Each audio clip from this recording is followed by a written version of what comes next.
Revolution knows no compromise. Revolution overturns and destroys everything that gets in its way. Which side are you on? Which side are you on? You are watching Breakthrough News, and this is the Freedom Side. Happy to have you with us. I am one of your hosts, Eugene Perrier, here as always, alongside my intrepid co-host, Rania Khalek. Rania, great to be alongside you during daylight savings time. Really? Is that where we're going to start, Eugene? Great to be alongside you as well. We had a little hiccup that almost turned to a big hiccup because daylight savings in the U.S. just happened. But I'm in Lebanon, where daylight savings goes by European daylight savings, and that won't take place for another 2 weeks. So I forgot that I'm now 6 hours ahead of you instead of 7. And that was almost a big problem. But luckily it wasn't. You made it. So you made it. I'm not sure why this had to be brought up. Well, listen, my only message is Lebanon, you guys should decolonize your mind. Going by European standards. Come on now. As opposed to American. Maybe we should start doing things in Fahrenheit and inches. Is that where you're going next, Eugene? Listen, you said it, not me. Nonetheless, great to be back with you.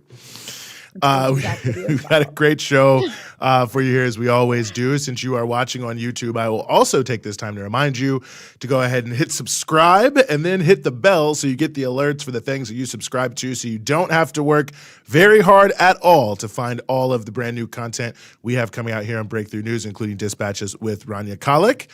Rania, is there other information you would like for our viewers to have? Besides the fact that daylight savings is different around the world. You've already enlightened them on that point. They've learned something. I bet you everyone learned something. I think so. I'd like to think so. Yes, I would like to remind our audience that they can help support our live stream, help support all of our other incredible journalism at Breakthrough News, if I don't say so myself, by becoming a member of Breakthrough News, by going to patreon.com/Breakthrough News, where if you become a member, you can also access exclusive content. I also want to remind those who are watching on YouTube to please make sure that you like the episode, hit that thumbs up button, smash that like button, please. It helps boost us in the algorithm. It's been a while since I finger wagged at our audience for not hitting the like button enough. And that's because really, I've noticed with most shows, it's been happening. So I just want to let this be like words of encouragement. Keep liking that, keep smashing that like button, and I will not yell at you to do it. So that's what I have to say, Eugene. Nice. Negative reinforcement. They say it doesn't work. Nonetheless, shout out to everybody who's hitting the like button. We enjoy that you like the show. Of course, thanks to everyone who donates on a regular basis. Of course, we will always be happy to have any more donation, but your patronage for those who are already in the game was really, really deeply appreciated. So again, make sure you hit subscribe, make sure you hit the bell. And before we get on the road here, make sure you take the time to let others know that we are here on the air, that they can watch the Freedom Side here at youtube.com/Breakthrough News. Send a text, make a phone call, knock on somebody's door, send a carrier pigeon, whatever you feel is necessary. Do that now, because we've got a great show coming for you, and we are going to get right into it here with what's been pretty big news, certainly in the United States, but really around the world for the past week or so, and that is the potentiality that the United States will ban the app TikTok. A bill has passed the House. Now there's some issues vis-a-vis whether it's going to even be taken up in the Senate, how, when, and what's going on there. But Biden has said that if a bill comes to his desk to essentially ban TikTok, that he will sign it. So to get into all of this and why this is happening, we are very, very honored to be joined here once again on the show by KJ No, who's a peace activist, a scholar on the geopolitics of Asia, and an organizer with Pivot to Peace. KJ, thanks so much for being back with us. Thank you. Pleasure to be with you.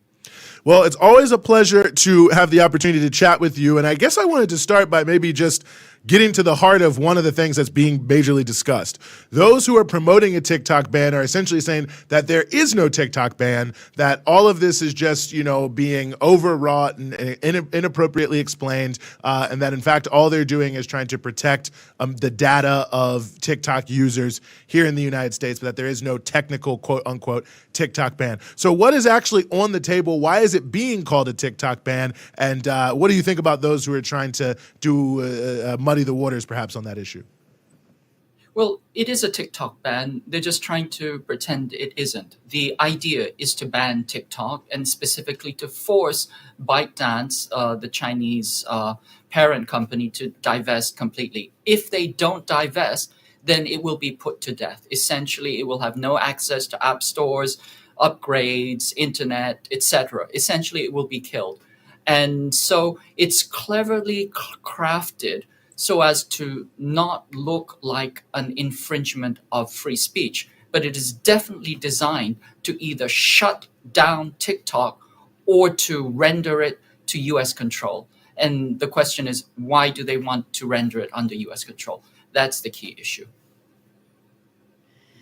And so when we talk about, I think there's a few things happening here. I mean, one, there seems that this is part of that sort of broader tech war, right? Where the US wants its social media giants to maintain hegemony over, I guess, the means of communication and how people, I guess right now, TikTok is used by a lot of people in the US, particularly younger generation. So that's one aspect of it. Another aspect of it seems to be this fear of having an app that is used by so many people not be under the control of the US, meaning that they can't necessarily control the narrative the way they can in spaces like Twitter and Facebook. And I think we've seen that aspect of this come out with just like wild claims by people like Nikki Haley comes to mind a couple months ago. She made this outlandish claim that for every 30 minutes a user watches TikTok, they become 17% more anti-Semitic and pro-Hamas. So, and then of course we have, pro-Israel groups in the US have been lobbying, it appears, to get TikTok banned because we know that TikTok has been used by a lot of younger people and people in general to push pro-Palestine content, to expose the Israelis for what they're doing. I mean, the Israelis have been using TikTok a lot to show their own crimes. All that's to say, KJ, can you speak about the, I guess, tech giant aspect of this? How much of this is about narrative control versus maintaining U.S. tech company supremacy over the internet? I think it's both, and the two are intimately interconnected. The US has narrative control because it is tightly enmeshed, it's in bed with major tech companies. And then from the standpoint of the tech companies, they want to maintain their supremacy in the internet social media field. And so they are also using this as an opportunity not only to embed themselves even tighter with the military-industrial complex, but also to gain literal advantages. The piece that is, I think, really, really critical is that the US has always controlled the backbone of the internet. It controls the means of production of knowledge and the means of dissemination. And when another organization cuts into that or prevents that total dominance, then that creates problems for the United States, because the US has always sought not only to dominate airspace in war, but it always seeks to dominate information space. Cyberspace is a theater of war. It is a domain of war. And the US believes that it needs to have full spectrum control, total control of the cyberspace. That is to say, it needs to be able to control the narrative, what people think. And when there's even the slightest chink in that armor, then it does not tolerate that. And it will take any measure, any underhanded means in order to reclaim that power.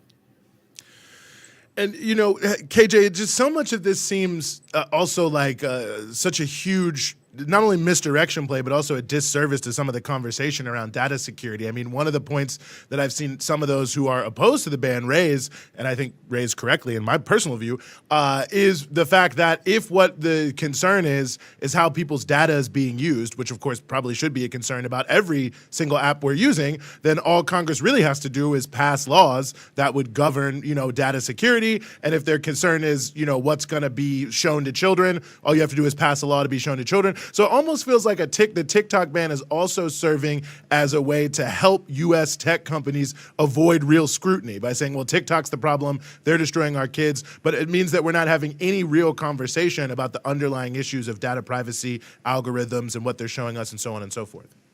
You're absolutely correct. If they were serious about privacy, about abuse of personal information, about harm to children or to viewers in general, they should pass that legislation. This has nothing to do with that. All of this is about attacking China, a quote unquote, an adversary or under the influence of an adversary. Any company that falls under the influence of an adversary can be forced to divest. So it's directly targeted at China. And of course, as you point out, it really is also about helping US companies maintain dominance in the marketplace because they cannot maintain it on a fair competition. This is the Tanya Harding approach to the market. Sorry, I'm laughing at the Tanya Harding approach to the market. That's a good one. I am curious, just to play devil's advocate here. Some people will say, yeah, but China banned Facebook and Twitter. It's blocked in China. You have to use a VPN, to use these American social media applications. So what's the big deal if the U.S. does it to a Chinese company like TikTok? How do you respond to that?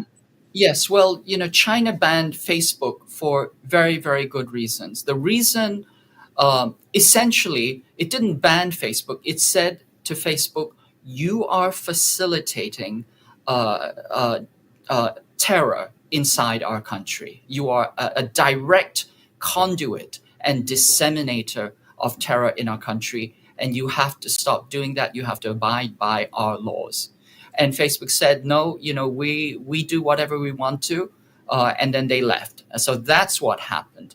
The Chinese position is, if you abide by our laws, including our laws preventing mass terror, then you are fine to stay here. Now, Facebook, after having left China, it went on and it continued to expand. And the next thing we saw was a genocide in Myanmar. And so Facebook has a lot of blood on its hands. And for people to say, well, Facebook banned blah, blah, blah, completely different issues.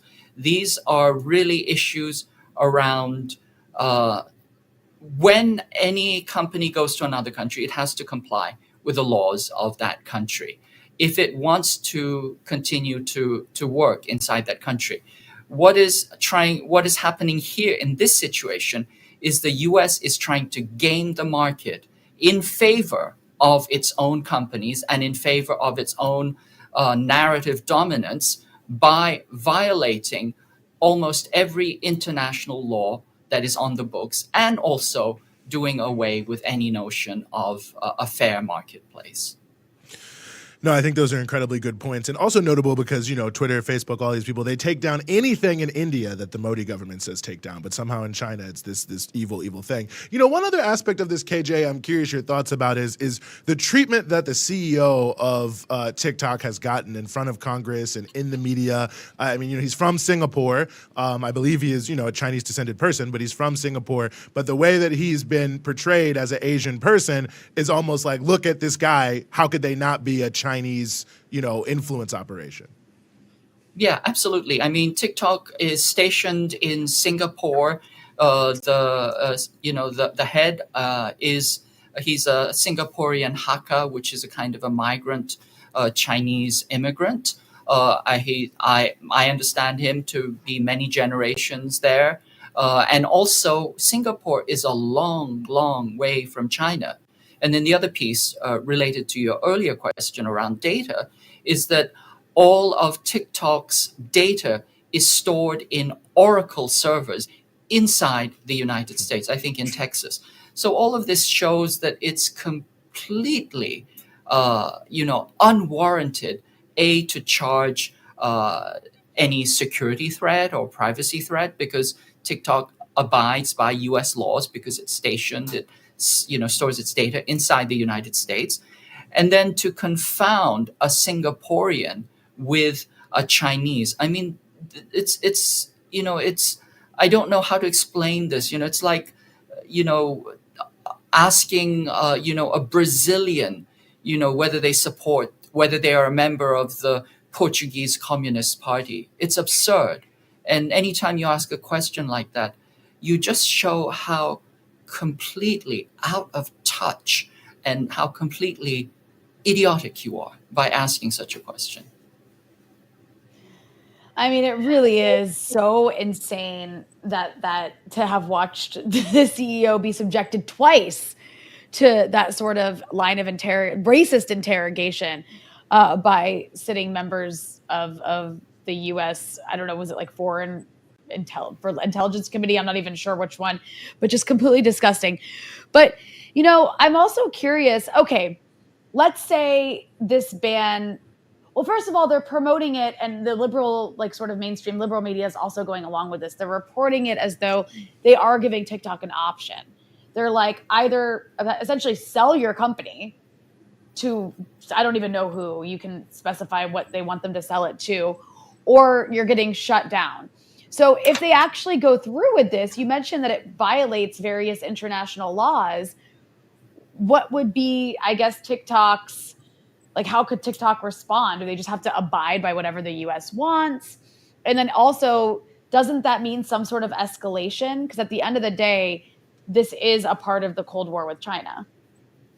Yes, it's a very integral part of the Cold War.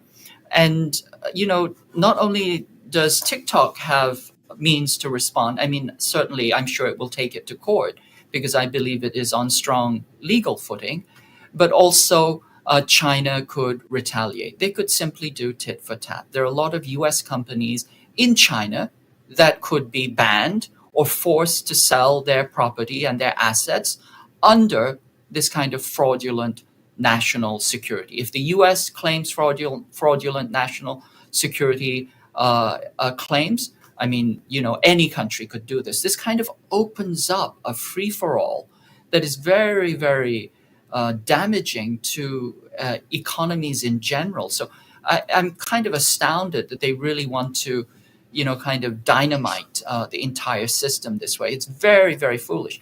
The other thing is, it's counterproductive because, China doesn't need the United States. And also, once you put in a ban, remember, TikTok is mostly appealing to younger people. And when you put a ban on something, it just makes young people just even more interested. So now you've made it forbidden fruit, and you're just going to make more people interested and, explore it. And it is a ban in the sense that it's designed to destroy TikTok. That is, if it does not sell to a U.S. company, and which company could they sell to? I mean, that piece is very, very unclear because then you're going against certain, directions against, giving too much monopoly to social media companies. But if it doesn't sell, it will essentially be put on a death watch, and eventually it will be starved and destroyed. But the key thing, and, I think this is very, very important, is one of the things that has created such ire against TikTok is the fact that there is some real truth about Palestine that is coming out. Immutable truth that you can see with your own eyes, told by people that you can relate to, that is undeniable. That is, we are seeing the live streaming of a genocide. And it is the U.S. National security state and its elites that simply does not want that. It does not want the truth of Palestine out there. And, this is why they say Israel is losing the TikTok war. And they don't want that. They want to have that control over the narrative They want Palestine erased from the picture, and they want to be able to continue the genocide as they have with every other genocide that the white ruling class imperialists have perpetrated. This is very, very inconvenient for them, and that's another reason why they want to shut it down. The other piece of this is that the US is also escalating to war against China. And again, it doesn't want that same phenomenon to be present. No, I think very important points, and we'll keep watching the story as this keeps rolling through Congress. But as always, KJ, we are honored to have you with us here on the Freedom Side. Thank you. Always a pleasure. Wow. Can you imagine if Biden were to actually sign? Because he said he would, by the way, if it does make it to his desk, he'll sign a TikTok ban. Can you imagine what that's going to do for his re-election chances? The guy really doesn't want to win. Yeah, it's interesting. Chuck Schumer said today that he's gonna before they vote on it in the Senate, that he will consult with all of the relevant committee chairs and that it will have close scrutiny. So that could mean a lot of things, but I think it means that senators who have to run statewide are probably saying, please do not bring this up, because the last thing we need is tens of millions of young people, many of whom maybe wouldn't normally vote, streaming to the polls to take us to task. And of course, Trump is making a big deal of how he is against the TikTok ban now, even though he tried to ban TikTok. So the whole thing is getting wild. Steve Mnuchin, you may remember the Treasury Secretary under Trump, has put together a team, he says, putting together an investment team to try to buy TikTok, which is, I don't know, we need to move on. But that's the other element of this is the market value of TikTok is like $247 billion. So almost no company could actually even afford to buy TikTok. But if there's a 6-month window, that means it's essentially a fire sale, which ultimately means ByteDance would probably, if they sold it, lose tens of billions, if not over $100 billion on the sale. So in a way, it would actually be better for them financially to just shut it down. So a lot of other pieces, a lot of other things that could be said, including the fact that, Trump donor Jeff Yass owns 12% of ByteDance. So, big surprise why Trump is against it. But that being said, we'll see what happens. Even though Trump was promoting a TikTok ban when he was president. Hugely. Yeah, the whole thing is, I'm saying hugely. You see how Trump is influencing everything now. But yeah, that huge. Said, hugely. He's everywhere. That being said, let's continue to move the show forward here, and we want to continue with our ongoing coverage of the genocide in Gaza and the overarching ethnic cleansing being conducted on a daily basis against Palestinians all across the region. We are very, very honored to be joined here on the show once again by Yara Shoufani, who is a member of the Palestinian Youth Movement. Yara, as always, thank you so much for being with us. Thanks so much for having me on the show. Well, it's always a pleasure to have you here on the show. One of the big topics in the media, at least in the United States, as it concerns what's happening in Gaza, is this, sort of, I don't even know what to call it, theater being made around humanitarian aid, people building piers, people airdropping different things. I guess my question for you is, do you think any of this has any level of sincerity to it at all, or is it really just its own, part of the broader sort of smokescreen being laid down by those who really want to keep supporting the genocide? Yeah, absolutely. This is theater, I think, political theater. There's a few ways, I think, to look at this. First of all, Biden dropping humanitarian aid is taking place alongside the sending of weapons to Israel, right? Alongside the continued support of Israel's genocide. And so what's embedded really in this idea is that Israel can continue to drop U.S. bombs onto Gaza while the United States sends in small amounts of aid in order to largely appease and quell the mass movements that are taking place inside the United States that correctly see that the United States is a partner in this genocide. I think what's also important to note here is the aid situation on the ground itself. We're looking at a population of 2.3 million Palestinians that are trapped inside Gaza. Hundreds of thousands are experiencing starvation. And we are seeing really intentional famine that's being created. And the United States has provided, I think, to date, just over 10,000 meals and have actually killed Palestinians through the process of aid delivery. So we know that Palestinians have been crushed by the dropping of aid, but we also know that Israel has massacred Palestinians who are collecting aid. We just saw a few weeks ago with what's been dubbed the Flower Massacre that took place, where Palestinians who were rushing to collect aid were deliberately targeted and killed. And that massacre is not unique. There have been many massacres that have followed, where the targeting of Palestinians collecting aid has taken place. And so I think what we need to really remember here is this question of what role does starvation play for the Israelis? Because this famine that's taking place in Gaza is not natural, it's by design. Israel is not allowing aid in. I think most of us have probably seen videos of settlers, Zionist settlers, who have, physically been protesting to stop aid from entering. And so we know Israel doesn't want to allow aid in. And the reason that Israel doesn't want to allow aid in is that by creating mass starvation inside Gaza, Israel can raise the bargaining ceiling and use starvation and aid as a negotiation strategy. They know that Palestinians in Gaza are starving, but they also know that the people of Gaza have consistently supported the Palestinian right to resist. And so by creating starvation, Israel is trying to create dissent within Gaza against the Palestinian right to resist. And so this is a deliberate tactic. And I think we need to understand the discussion around this temporary pier that the U.S. is saying that it's going to construct. First of all, I think it needs to be understood along two ways. One is this kind of political theater that I mentioned earlier, right? Biden is in an election year. He's facing significant pressure from the masses of people who are out on the streets every single week. Some every single day across U.S. cities. And Biden is trying to kind of obfuscate or cloud the U.S.'s role in this genocide. But also, I think there's the other reality, which is that the pier, which is, will take months to construct, is likely also a security-related project in order to prepare for a post-war situation. We know that through U.S. intelligence reports that the United States does not think that Israel is going to be able to successfully, destroy any resistance factions within Gaza. And so, the United States and Israel are in many ways trying to prepare for what a post-war situation is going to look like. And I think that it's important for us to think about the pier in relation to that.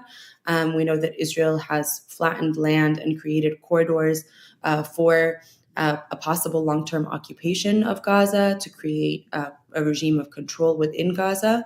And the pier is likely, the hopes are for the U.S. that the pier would serve a similar function. And so I think with all of that laid out in front of us, I think we need to understand this political theater around aid and the pier, both as an attempt by the United States to quell dissent within its own nation, but also as a preparation for a post-war situation. Yeah, I think that's really well explained. And, related to that, there's all this discussion about a potential ceasefire. I mean, it's kind of all we've been hearing the last couple of months without any actual ceasefire taking place.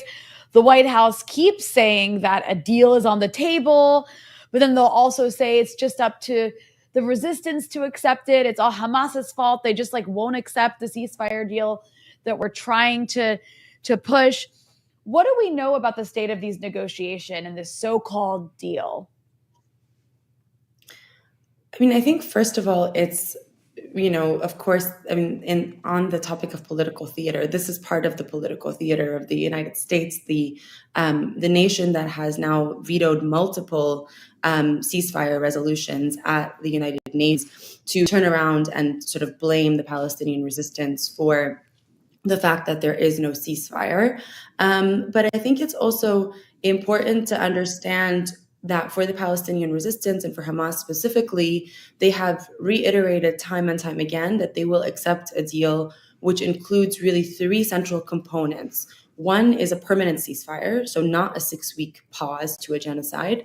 The second is a complete withdrawal of Israeli forces from Gaza. And the third is a prisoner exchange.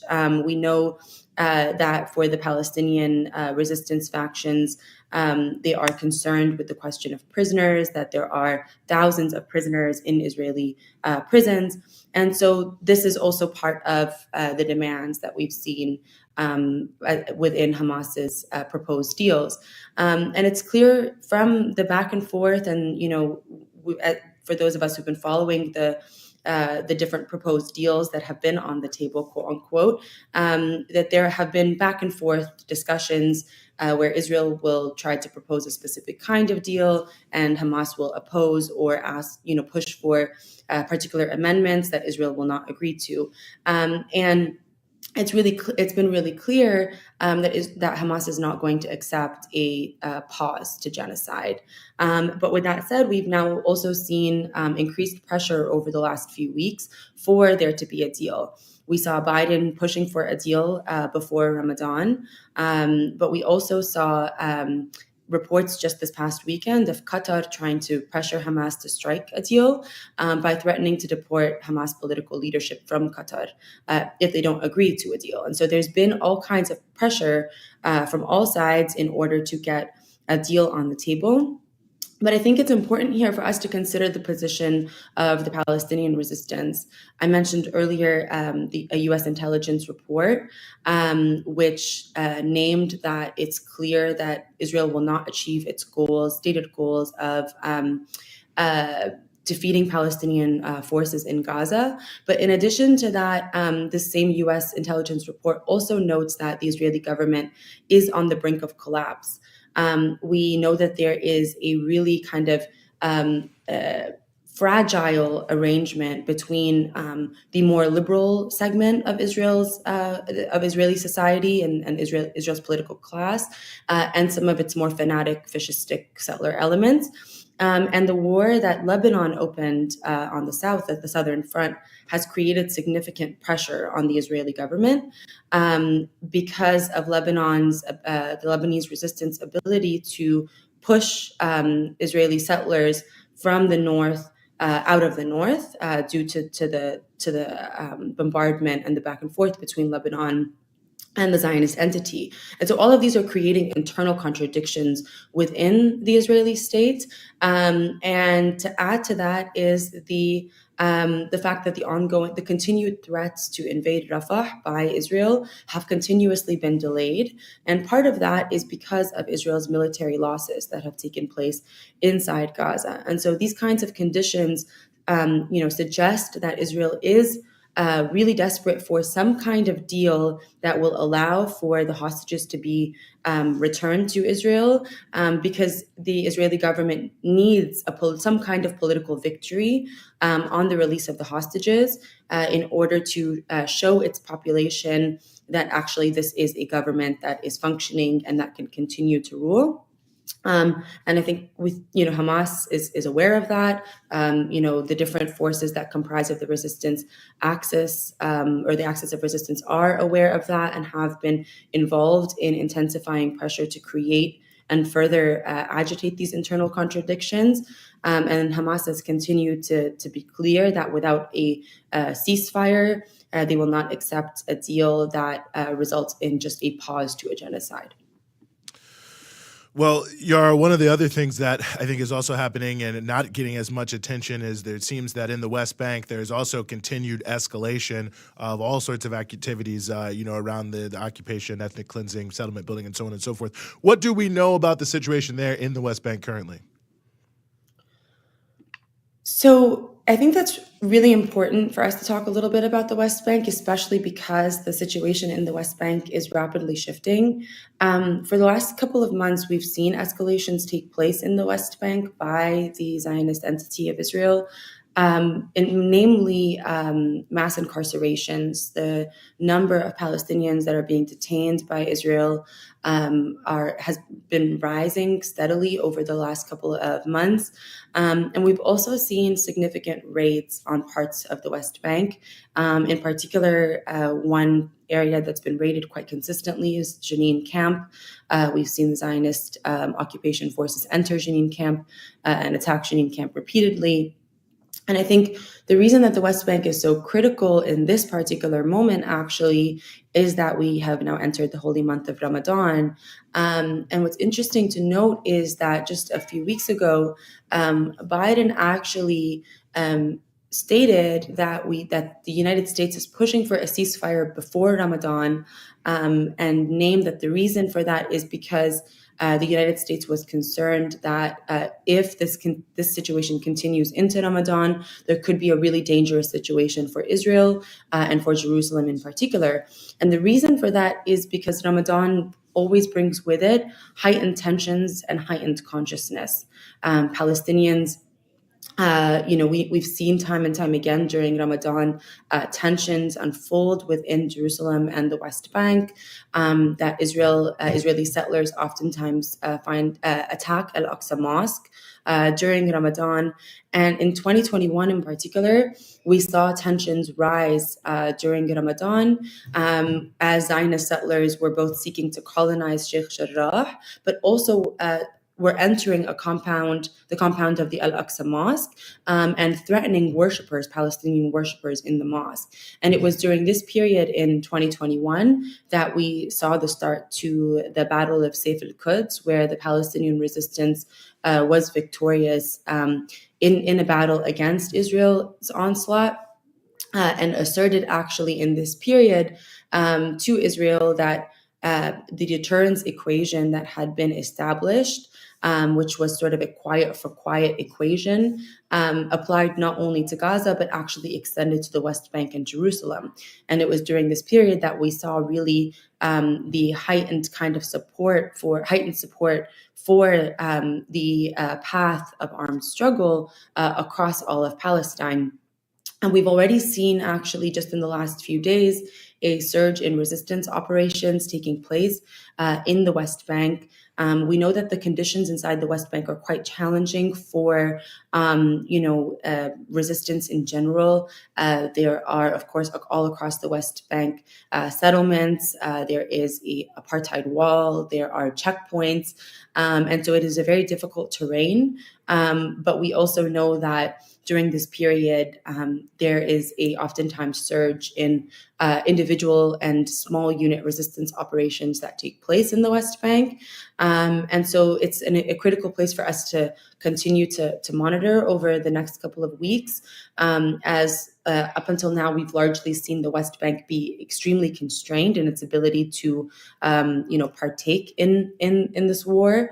We know that Israel is fighting a war on multiple fronts, both with Gaza, but also with South Lebanon and Hezbollah, as well as Ansar Allah and Yemen's entrance into the war. And so it's clear that there's concern by the United States and by Israel of the possibility of escalations to take place in the West Bank as well. Yeah. I also wanted to add on to this before we wrap up here. What would you say is the state of the worldwide movement in solidarity with Palestine? It seems like it's continuing to grow and expand despite, of course, like what the Israelis would have wanted, which I'm sure by now they wanted everybody to just have given up and gotten tired and forgotten. But the idea of of this movement having grown and expanded, how accurate is that picture, do you think?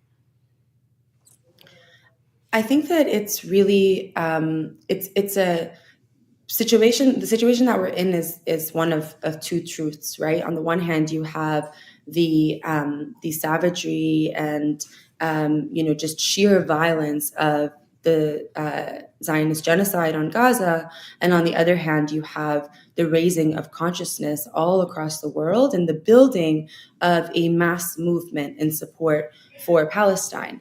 And I think that this mass movement is really at a critical stage. We have seen this mass movement grow, but we have also seen this mass movement diversify in tactics.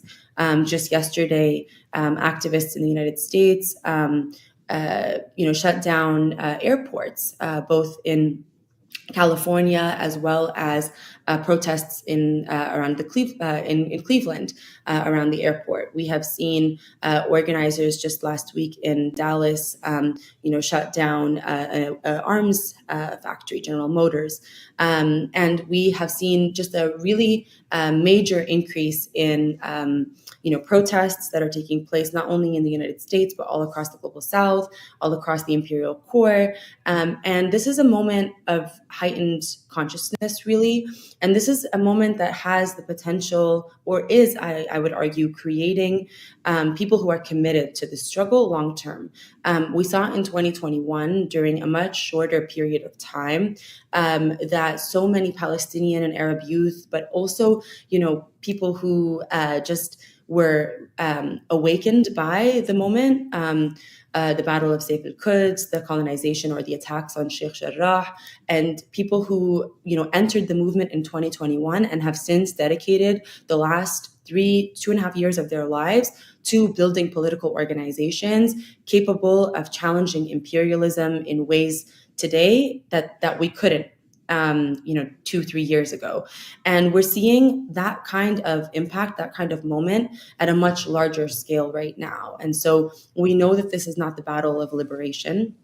We know that the Palestinian struggle is a struggle that has been being waged for over 100 years, and that will continue to be waged until Palestine is free. And so we also know that people who are entering political organizing in this moment are entering political organizations for the first time and are committing themselves to a long struggle in order for us to build a mass movement and continue to build a mass movement that is going to be increasingly effective in future revolutionary periods to come. And so I think that while we're seeing a major mass movement being built right now, while we're seeing the diversification of tactics inside the imperial core that is creating significant pressure on the United States government, on the Canadian government, on all across European governments, we're also, most importantly, seeing people entering the struggle that are committed to the long-term task of building long-term beyond this political moment, and who are committed to the long-term struggle that is the Palestinian national liberation struggle. Mm-hmm. Well, Yara Shoufani from the Palestinian Youth Movement, it is always a pleasure to have you here on the Freedom Side. Thanks so much for giving us some of your time. Thanks so much for having me on the show. Well, Rania, sorry, go ahead. No. You go ahead. Thank you. I appreciate that. Are we gonna do this? Are we gonna do this? No, we're going to go ahead. We're going to turn our attention here to the southern African nation of Zimbabwe, where there have been recently some very important developments regarding the sanctions that were placed on Zimbabwe by the United States. And we are very, very happy to be joined here on the show once again by Rutendo Matanyare, who is the chairperson of the Zimbabwe Anti-Sanctions Movement and founder of Zimbabweans Unite Against U.S. War Sanctions. Rutendo, as always, thank you so much for joining us here on the show. Oh, you might be muted.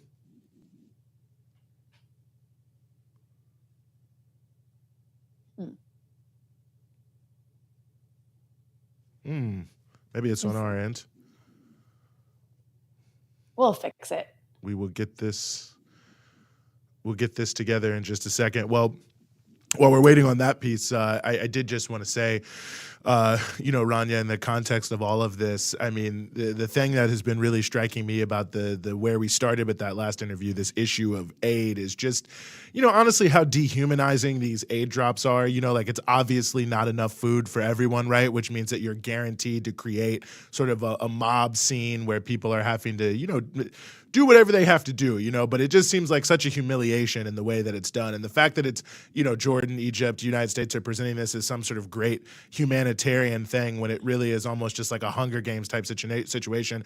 I mean, it really is just disgusting, the types of it's almost like it's on purpose, I mean, it's like a further form of humiliation to force people to have to compete essentially for aid. I read a really, honestly, a very tragic story. It affected me quite a bit the other day about basically a guy who is essentially like, I would just rather starve than submit myself to something that, you know, feels so humiliating to me, which of course is no negative judgment on anyone who is going after the aid. But it's just like, what an absurd situation when, you know, you've got all these trucks waiting at the border. You could just end the war right now and, you know, and resolve all of this. It's not like it's a complicated issue. But nonetheless, here we are where it's being like these dumb little things, this pier, these airdrops are being presented as some, you know, great humanitarian gesture. You know, I saw this one video that made me so sad. It was a little boy crying because he was really little. I mean, maybe he's not as Rania, sorry, little before as he you go looked. into it, I think we do have Rutendo. Oh, okay. We'll swing back to this. We will swing back to this. I think Rutendo, we got you back. Yes, sir. Oh, still we can't. muted. Strange. Huh. Well, we'll keep working on Okay, this. well. Anyway, sorry, go ahead, Rania. I apologize. Oh, I saw this video of this little boy who looked like he was maybe like 5 or 6 years old, but you know, he could have been a little older and just really small because obviously people aren't eating. And he had dropped this, like he was crying because he had dropped what looked like lentil soup, like it was a pot of lentil soup. And he was crying because he had dropped it. And like, obviously soup is not a kind of food you can put back in a pot. And he was like, I don't know what I'm going to do. Like, I had to take this to my family and now we don't have as much. And he's just crying. And you're just like, why is this happening? Like, this kid is crying because food is the most important thing in Gaza right now.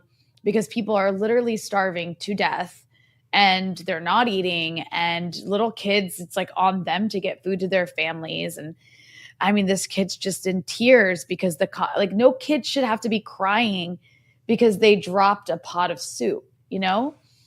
At least not with these kinds of consequences, let alone the fact that, yeah, like survival of the fittest, you just have like people running to try to get whatever aid they can capture. There was also some food aid that had been dropped that ended up washing up on the coast of Lebanon. And that was a whole story. I mean, it's just, I don't know.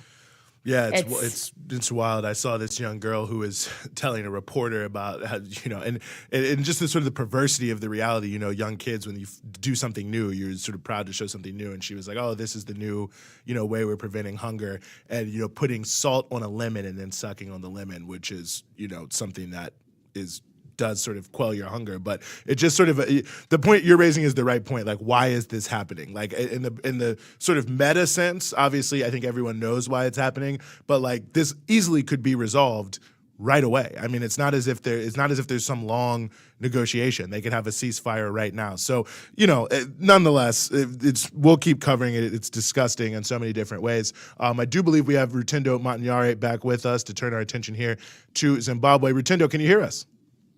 I can hear you. Can you hear me? Perfect. There we go. Yes, we are back on track. Great to have you with us, my brother. I really appreciate you joining us, as always.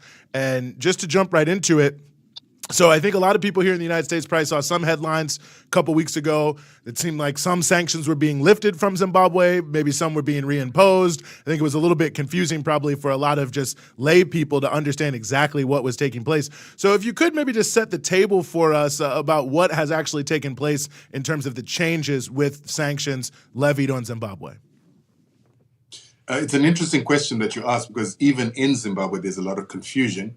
And a lot of the confusion in Zimbabwe in particular is because of people not understanding the sanctions at all. So basically what has happened is the United States has removed the executive order sanctions that were on Zimbabwe. And that goes hand in hand with removing the International Emergency Economic Powers Act that was instituting the sanctions. Additionally, there were additional sanctions called Executive Orders EO 13. Oh no. I think the people putting there we go. We got you back. Right. That was a phone call coming through. I'm sorry. Oh, no problem. You were on executive orders. Yes. So the executive orders were actually, what many people don't understand is they were actually a declaration of war on Zimbabwe by the US president. So many people say, what do you mean a declaration of war? Well, when the US president discovered that or decided that Zimbabwe was an extraordinary threat and unusual threat to the United States government, that automatically made him declare a national emergency. And this was a national emergency on a nation state. And because of that reason, there are only two options of dealing with a nation state as a threat to the United States. Either you declare the utilization of economic weapons or the utilization of military weapons. And this is what the United States government decided to do, is it decided to utilize economic weapons under the International Emergency Economic Powers Act. And the International Emergency Economic Powers Act is actually a war and defense weapon or a war and defense mechanism that says that the United States must neutralize the threat that is imposed on it or posed on it by a nation by not assisting it economically and making sure that its allies and other countries in the world do not give it economic assistance, that it continues to be a threat to the United States. And in the event that economic weapons do not neutralize this country, then the US president can always declare an additional state of emergency or national emergency to actually put boots on the ground. So a lot of Zimbabweans don't understand that they were actually in a situation where they were actually likely to be invaded by the United States if the economic weapons did not work. And it is these economic weapons that are tailored to target your banking system, to make sure you don't get payment clearances. Your banks cannot have corresponding banking relationships with any other banks in the world that want to do business in America, that want to do business with Americans. And also, it bars companies from giving products, technology, logistics, assistance. And it also blocks the assets of this a nation that has been declared a threat to the United States. So they were substantial. They were actually a declaration of war. And that's why they're defined as Title 50 war and defense sanctions. And that's what Zimbabwe was under for the past 23 years.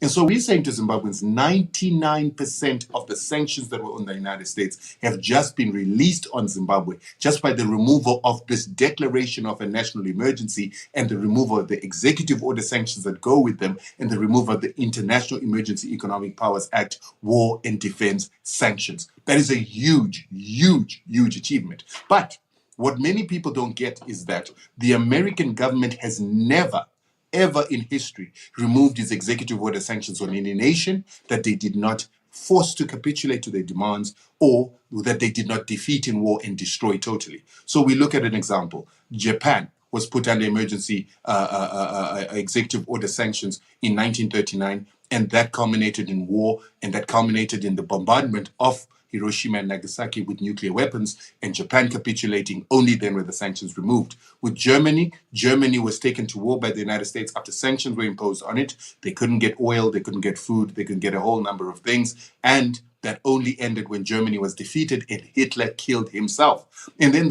another nation, a superpower that also had these executive order sanctions was the USSR. The USSR had these sanctions probably for the longest period of time, and they only stopped after Glasnost and the total bifurcation or the division of the USSR by the United States. That's when the executive order sanctions were removed. Now, Zimbabwe has miraculously been able to utilize the skill of utilizing international law, human rights law, pressure from the region, pressure with humanitarian activists, pressure with international human rights lawyers, and pressure with legal cases to force the United States to remove their sanctions for the first time in history. Not only did they do that, we also forced Congress, the Subcommittee on Human Rights, Health, and Organization, to undertake an impact assessment of US sanctions on health and human rights upon civilians. It's the first time it's ever happened. Not only did they do it in Zimbabwe, but because of this pressure we put on them, they were forced to do the very same for all other African countries that are under American sanctions, but they only removed the ones that are on Zimbabwe. So it's a humongous achievement. So other people are saying, why the additional sanctions? They are not additional sanctions. America is a superpower, forced to capitulate by a small little country that utilized a number of skillful tactics, utilizing the rule of law, or what we call the rules-based system, and forced America to capitulate. They had to save face. So that's why they maintained the semblance of sanctions through the Magnitsky Act, supposedly punishing people they allege are committing human rights violations, to basically say to the world, we were actually justified to put sanctions on this country because they're human rights violators, but now we are targeting our sanctions specifically to these individuals and taking them away from civilians. And we're saying that's a ruse, but we also understand that that's America saying we de-escalated, and we're asking for the Zimbabwean government to understand the de-escalation. Now let's negotiate behind closed doors. Let's potentially negotiate reparations, and let's negotiate having a better relationship going forward. And I'm saying to my government, you've won a victory here. Maybe it's time to have negotiations behind closed doors with the Americans. Let's not have megaphone politics. We've won a major victory through the rule of law, and let's now have talks behind the scenes so that at least we can remove the remaining sanctions. And if they don't get removed, they can be taken to international courts by these 11 individuals, and they will succeed because the sanctions are punishment without trial. So I want to ask, I mean, I don't disagree with you at all. Excuse me. That it's huge. I mean, the U.S. almost never lifts sanctions. I mean, everyone knows once sanctions are in place, it's unlikely you'll ever get rid of them. So it is huge that these sanctions were lifted. Of course, there are still what the U.S. refers to as targeted sanctions on individuals. And we know, if you look around the world, wherever targeted, I put targeted in big air quotes, but wherever these targeted sanctions exist, they obviously still leave a stain on any country, even if they're targeted, because banks, companies, they see sanctions and they get scared. So I'm just curious, what's to be done about these targeted sanctions? I mean, are they not also still a problem? Or are they not seen as big as a problem as the sanctions on the entire country? Is there a debate happening around that? Okay, so I'll answer your question in two ways. First of all, let's also attend to the fact that they left ZIDERA. So ZIDERA, the congressional sanctions. And the congressional sanctions that are left were actually imposed on the government of Zimbabwe as the first set of sanctions in 2001. Those were tailored to ensure that Zimbabwe cannot get loans from multilateral lending institutions, and also they can't get debt cancellation from that. And these sanctions were actually sponsored by people like Joe Biden, Hillary Clinton, Senator Helms, and a number of other people. And I believe that Joe Biden, being the employer of the directors of the United States that sit in these multilateral lending institutions, is always going to be able to instruct them not to vote against Zimbabwe getting any money.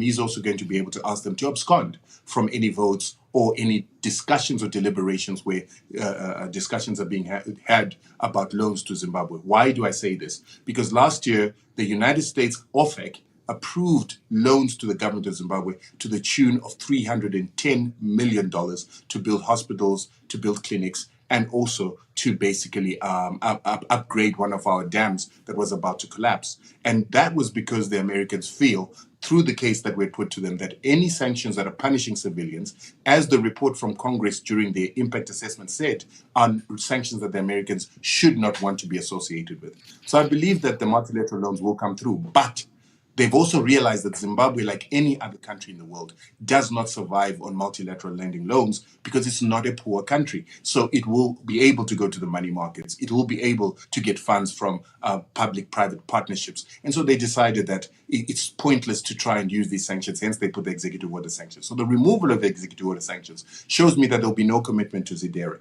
Now, these Magnitsky sanctions have been imposed on 11 people. It is the president, his wife, the vice president, the minister of defense, and there is another minister there. And then there is some business people and their companies. Among those business people is a billionairess by the name of Sandra Mpunga. I would expect in a world that is trying to empower women, particularly dark-skinned and black women, it is absolutely unconscionable to put sanctions on a woman that has made $1 billion from working hard and being an inspiration to other women all across the world. This is oppression of a woman. But that's why I also said these sanctions are political, and they should be looked at as that. They should be looked at as a symbol of the Americans trying to save face and shouldn't be taken seriously. Therefore, the government of Zimbabwe and the Americans must sit down behind closed doors, have their negotiations. The government of Zimbabwe is entitled to ask for reparations. And if the Americans refuse to give them reparations, to go to courts to actually sue in pursuit of Resolution 3413 of the United Nations Human Rights Council. They should also tell the Americans that if those sanctions are not removed, that are based on allegations and punishment of people who've never been taken to court and never tried, and therefore they're being punished without trial, breaking the very same rules-based system of the Americans that put up the Universal Bill of Rights that say people need a fair trial, people cannot be punished without trial, they would not have a basis to stand. So I actually think that those should be removed. I also believe that the individuals and the people that are under those sanctions should go to ICID. ICID is a court or an institution that sits in the World Bank that seeks to promote international investment and international trade. They're intolerant of governments that try to use ways to block international trade. So our government should look at going there. They should look at going to the World Trade Organization and potentially looking at other international courts to sue if the Americans do not refuse. But I don't believe the Americans will refuse.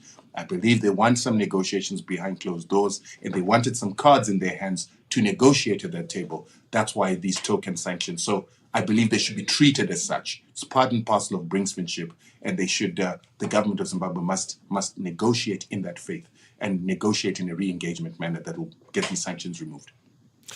You know, moving forward here, I'm curious your thoughts about what maybe some of the impacts of this will be. I mean, of course, the other sort of side piece of this is the huge amount of misinformation that's been put out about Zimbabwe. But of course, there's been bumper crops in tobacco and weed and corn. The most gold ever, I think last year was the most gold ever, brought forward. So obviously some key elements of economic strength there in Zimbabwe, despite the fact there were so many shackles. So now that these movements have taken place, what are some of the things you think perhaps in the near term we can expect, especially for those who have been trying to make their way in the post-land reform era? Two issues. First of all, Zimbabweans are shell-shocked, particularly the business community of Zimbabwe. It's totally shell-shocked. They're not happy with the removal of sanctions because they've just realized that the removal of sanctions means the opening up of the economy, coming in of competition, very stiff competition from first world countries, very stiff competition from countries and companies that have huge money, sometimes money that is multiples of our government's own budget and multiples of their own company's budget. So there is a lot of unhappiness, ironically, to the removal of sanctions from businesses in Zimbabwe. They know that they're going to have to pull up their socks. They know that they're going to have to re-strategize and write new strategies. They're going to have to come up with serious strategies and probably reorganize their companies and get new staff because they're going to be competing with the best of the best going forward. And they understand that. They understand that their monopolies are coming to an end. People were making easy money. People were able to export the gold of Zimbabwe without going through institutions of the country because they were under sanctions. People were exporting diamonds of the country and other minerals of the country now have to give that duty over to the companies like the Minerals Marketing Corporation of Zimbabwe to do that. Gold is now going to be sold by Fidelity Printers back to the international markets, and a lot of people are not happy about that. I thought I'd be a hero in my country, wasn't a hero, actually hated by some of the people that admired me when they thought we were going to lose this thing. But when we've now won it, I've become an enemy of quite a lot of people. But we know that the economy is going to pick up. And the common man on the street is going to feel the difference. We're going to see jobs being created. We're going to see companies opening up. And we're going to see change in Zimbabwe. The government is going to collect more taxes, definitely.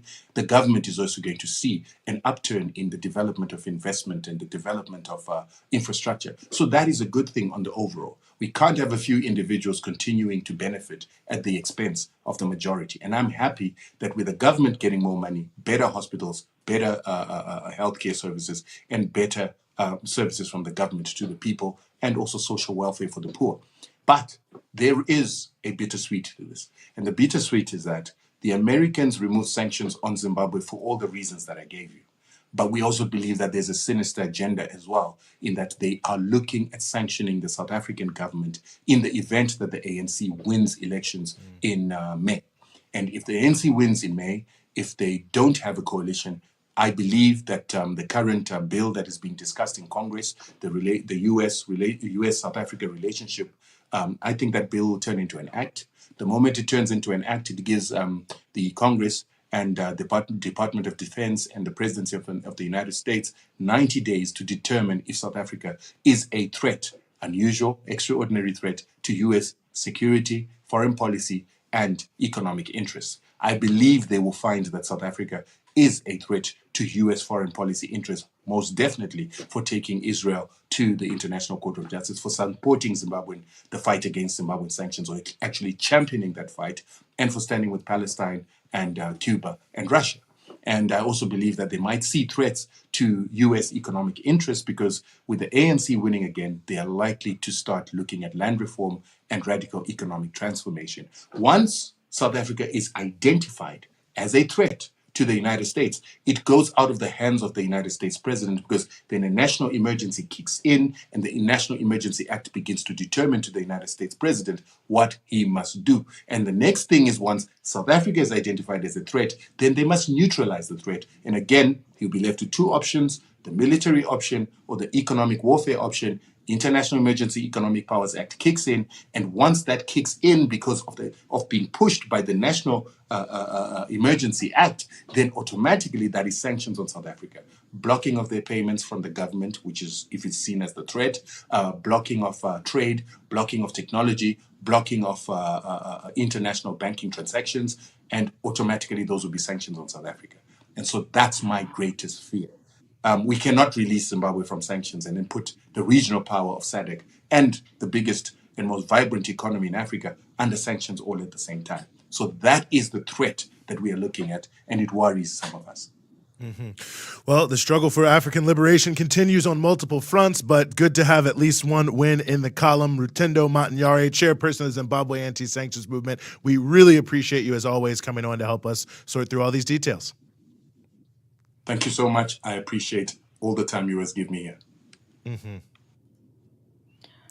Rania?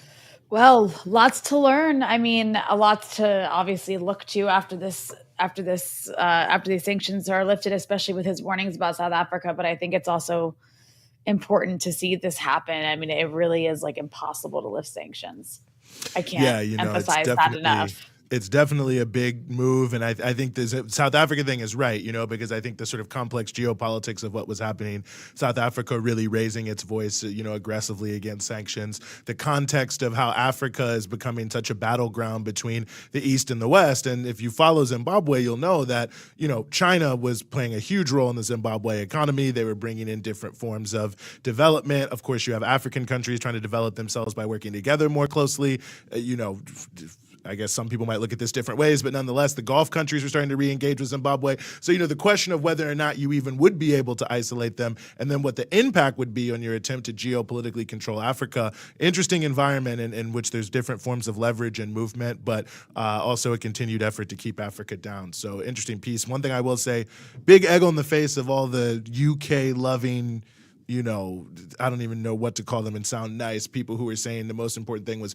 re-engagement, which to just get on your knees for the UK and the US and they'll change everything, shows that fighting is actually the thing that wins. But that's a whole other conversation for a whole other time.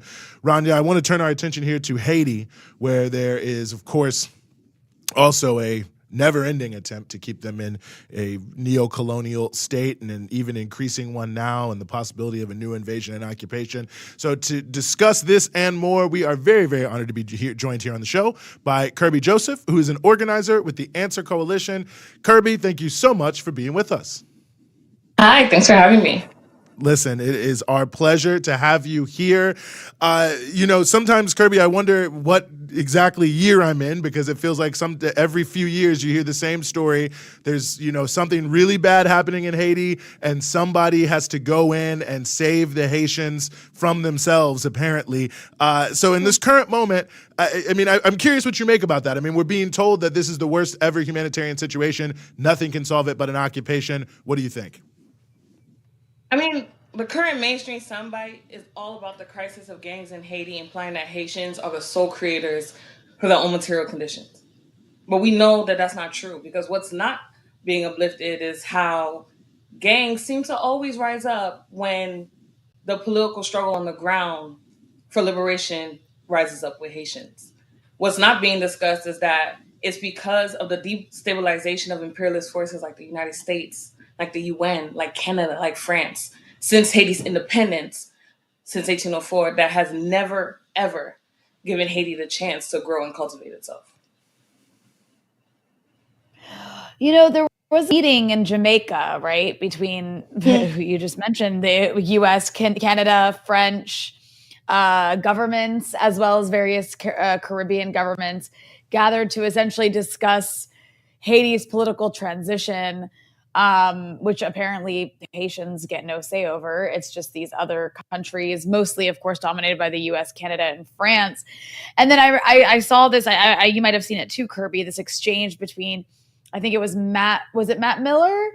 It was one of the State Department spokespeople. I think it was Matt Miller, whose name just like makes me cringe, but having an exchange with a reporter who was making the point that like, okay, but like who the US was saying, oh no, like this is not any of our business. It's up to the Haitian government and the Haitian people. And it's like, but you're the one picking the Haitian government. And so I guess I want you to just maybe react to that. I'm curious, when it comes to Haiti, it seems like everybody else always gets to decide. And by everybody else, I mean the US and its, settler colonial partners. I mean, even in that meeting in Jamaica, there were Haitian stakeholders, not Haitian people. And they had international development partners at that meeting. And they had the same players that you're talking about in the room making the decision about what happens to Haiti, what happens to Haitian people, that never involves Haitian people. Haitian people have been asking for a long time to be at the table, to have the ability to exercise self-determination. They know what's going on. They know that there's no resolution with medical care. They know that there's no resolution with employment. They know that there's no resolution with education, with food that's coming in. But yet they're being put to the back burner. And a lot of it has to do with racism. And a lot of it has to do with imperialist agendas being pushed forward and not really what needs to happen for Haitian people, which is them being at the forefront of their future and their current. I think that's such a good point because, I mean, the other thing to me about the whole sort of quote unquote gang crisis is it implies that there are that Haitians don't know how to solve their own problems. And I think you alluded to this, in your initial point, Kerbie, that I think is important for us to sort of double down on here is that it really is the United States that is responsible for this. So I was hoping you could just talk about, the economic conditions for Haitians that really underpin all of this, because I think that's the real question no one ever wants to address, which is the root causes of this constant crisis, which is very profitable. Gangs are mostly paramilitary forces in Haiti. And because of how imperialism has wreaked havoc in Haiti, there's a lack of structure, a lot of lack of infrastructure that creates these power vacuums. And what's not uplifted is that paramilitary forces have always been employed and fortified by the elite class of Haiti and imperialist forces that benefit from their fortification. That's never mentioned, and that's historic. I mean, we can look all the way back to 1915 with Woodrow Wilson, for example, and how he decided that to make sure that U.S. interests for profit would be fortified in Haiti, that U.S. Marines had to land into Haiti and be in Haiti for 19 years. 19 years. And then control the financial growth of Haiti until 1947, and then allow more room for occupation from then on. And throughout all of this process, some of the biggest conglomerates in Haiti that Haitians don't run at all, that are fortified and are run by imperialist forces, whether it be the United States, whether it be France, whether it be Canada, whether it be Germany, are hiring these forces to maintain those conglomerate forces. It's also very important to uplift that even though Haiti and Haitian workers can produce the textiles, the materials, the resources that come out of Haiti, a victory that happened for Haitian people was making $7.50 a day, $7.50 a day. While all the profit that's made from Haitian hands go into the hands of the same imperialists that want to fortify occupation. And on the back end, use paramilitary forces to make sure that people don't rise up. Because one of the main demands that Haitians have always organized and marched around We can look back as recent of 2018. We can look as recent as 2021, has been for adequate wage to be able to survive, to feed their people, for electricity. And whenever people organize, the folks that are called are the quote unquote gangs that are now wreaking violence in Haiti, even though their origins have always been tied to the exploitation of Haitians. And it's such a good breakdown of what's actually taking place right now. And I want to ask you, when we talk about what the U.S. is trying to create today, which is some sort of occupying force from different countries. That, at one point they were trying to put a black face to it, having Kenya lead this like international force of occupiers in Haiti. Why do they want to occupy Haiti again?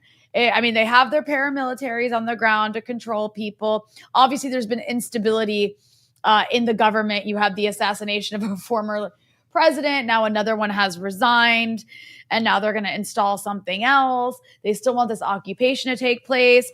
Is this all to continue to suppress people from being able to rise up and demand better wages? Because at the end of the day, all the same companies are still getting labor to basically manufacture their products, all these international conglomerates that you're talking about. So what's the purpose of the latest occupation attempt? It's very important for Haitian people to remain below poverty in terms of what they produce. Haiti, Hispaniola, has always been a gem for colonialism throughout its history. And one way to make sure that people cannot get the things that they need is to put in a force that will intimidate them out of making that demand. I mean, one of the things that aren't being uplifted is that a lot of the weapons that are being used by these forces are coming from the United States, are coming from Canada. And it's very important to also uplift that while all of this is happening, the push to keep Haitians repressed, both economically and politically, Haitians have continued to organize and fight. What's also not being uplifted is a history that a lot of folks don't have, is that in 2021, there was a convening that took place with different grassroots organizations to come up with a holistic solution for Haiti. And unfortunately, the de facto ruler of Haiti at the time, the illegitimate prime minister of Haiti at the time, who recently resigned, Ariel Henry, completely diminished that accord. It was called the Montana Accord. And so people are still, as we speak, organizing to have their self-determination, to live in a nation that is strong, that can provide what it needs, and are still fighting against the forces that are stronger than them in terms of finance and force, but not in terms of revolutionary spirit of Haitians. Yeah, I mean, it really is an amazing state of affairs, and I guess we'll just have to keep covering it as all of it continues to happen. Very fast-moving situation, a lot of different pieces moving. But as always, Kerbie, we really appreciate you being willing to join us and help us sort through it all. Thank you for having me. And Haiti needs solidarity right now, not racist mainstream sound bites, not misinformation. So I appreciate y'all so much for covering this information and making space for Haiti. This is what Haitians need, solidarity. Right appreciate on. Y'all. Thank you. Hands off Haiti. Indeed. There's a poster not that far from me saying the same thing. I mean, it really is just unbelievable that I almost cussed there. But, you look at how the U.S. is playing. It was Blinken, who pushed Ariel Henry to step down. And it was the U.S. who put Ariel Henry there in the first place.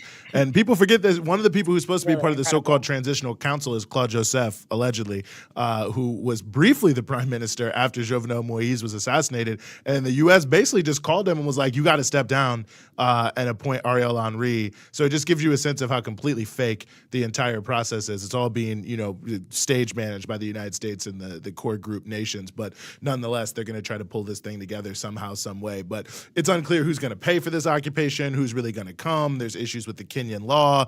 I know Benin is saying they're sending 2,000 troops, but I don't even know what that's about. So, it's unclear if they're really going to be able to pull any of this off. But I have to say the level of just desire to make sure that Haiti does not ever achieve any sort of self-determining reality is really something, but not that surprising when you know the history of Haiti and when you understand the people of Haiti, that if Haiti was able to have like a free government, and in fact the only 2 times since the end of the dictatorship they have, they're likely to vote in someone pretty progressive who's going to want to end this sort of sweatshop exploitation nature of things, want to be closer friends with people in the region who the U.S. doesn't like. And so nonetheless, it's a danger. And as the late great Maurice Bishop noted about Grenada, tiny little island, he said, why do they hate Grenada so much? We're such a tiny little island. But he said it's pretty obvious, we're all black. So if we are able to have a successful socialist government or even anything close to that, it could upset the apple cart inside the United States by having a big influence, just like progressive movements in the United States did in the Caribbean during the quote unquote Black Power era. So anyway, you can see that it's about money, it's about politics, but nonetheless, it's an existential threat for the United States for Haitians to be able to decide their own future.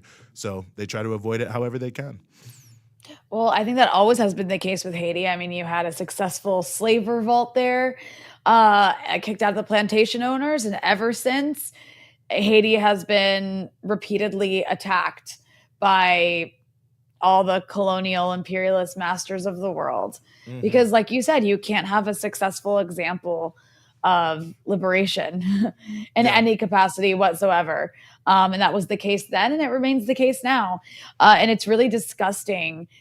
It's really disgusting. I mean, I saw this headline. I think I sent it to you, Eugene. You can literally just say whatever you want about Haiti. Oh, it's the and cannibals? The media will report it. Yeah. It was like this crazy headline. It was like gangs are eating people.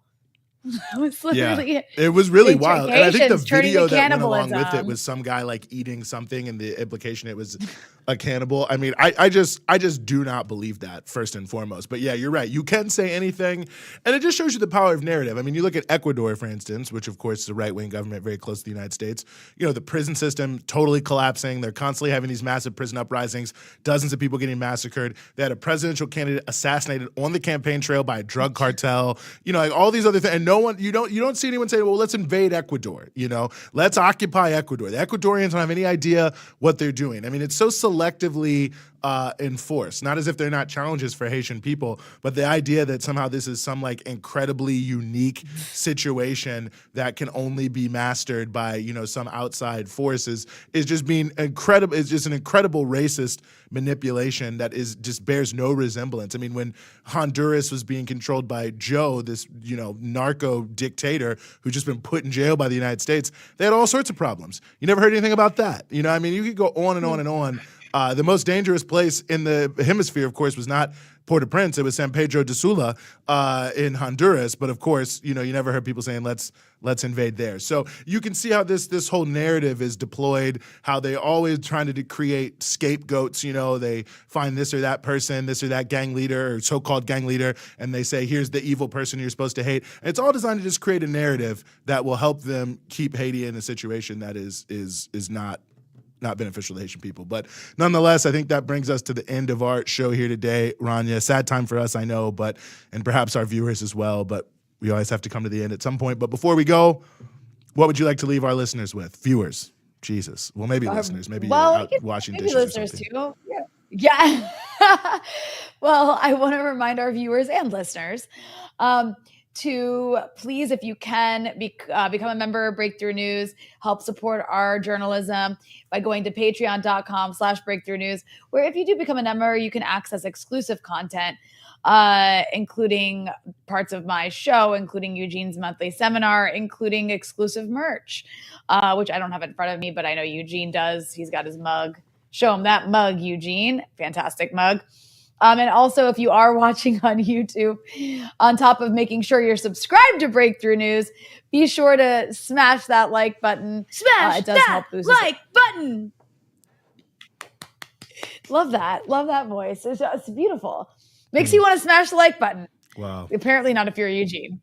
No. Eugene will never. I don't know why. That was that Joe Biden same? Come on, man. People just having too much fun in here. Thought this was a workplace, but we're just There yucking it are up. tears in my eyes. Yucking it up. Come on, man. Come on, man. Come on, man. I think that's going to be my new text tone. Oh, no, I can't. That's too much Joe Biden. That's too much Joe Biden. Can't have genocide Joe on my text tone. Anyways, but come on. Although maybe in the streets of Lebanon, you know, that would be really popular for you. You would be very safe, I'm sure. Yeah, I don't think so. Nonetheless, I appreciate everyone who does like the show. I'm glad that Rania no longer has to browbeat you to like the show. I guess it does show that bullying in certain circumstances is effective. And don't get comfortable. Don't get comfortable because I will start bullying again if those likes go down. So keep liking. On that note, I think we're just going to go ahead and end the show here. Keep liking, keep donating, patreon.com/breakthrough news. Appreciate all of our viewers, all of our guests, and of course, all of our patrons and donors. We will, of course, see you next time.